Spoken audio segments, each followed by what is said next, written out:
Tila nanumbalik ang takot ng mga taga-Pililya sa Rizal sa bagyong Ondoy nang magkasunod na nanalasa ang bagyong Karina at Enteng noong nakaraang taon.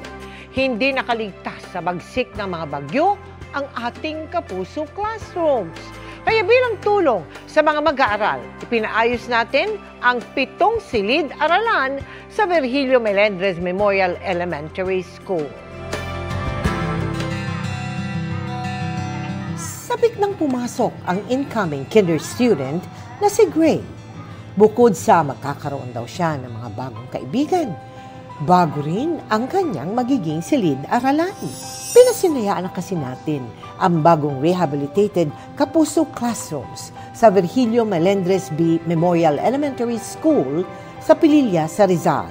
Tuwang-tuwa na siya na makapasok sa malaking school at magagamit niya pa yung GMA.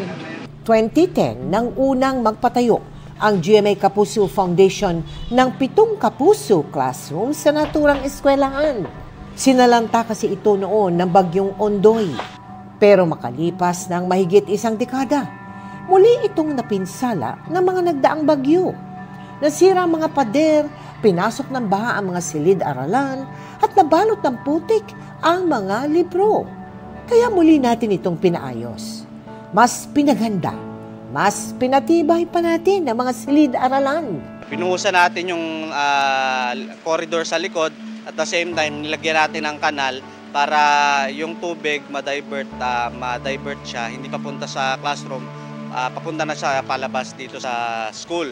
Bukod sa bagong silid, bago rin ang kanilang armchair, bago rin ang teacher's desk, at may smart TV pa. Sana ganahan sila mag-aral kasi sa pamamagitan ng pag-aaral ng mabuti, diyan tayo aahon sa kahirapan. At kaagapay ninyo ang GMA Kapuso Foundation at ang mga donors at sponsors nito. Namahagi rin tayo ng bigas at pagkain para sa mga mag-aaral. Nakisaya rin ang GMA Kapuso Foundation advocate na si Patricia Tumulak. Masaya ako na maging parte nga ng mission na ito that supports the advocacy for education. At sa mga nais makiisa sa aming mga proyekto, maaari po kayong magdeposito sa aming mga bank account o magpadala sa Cebuana Luwalier. Pwede ring online via GCash, Shopee, Lazada at Globe Rewards.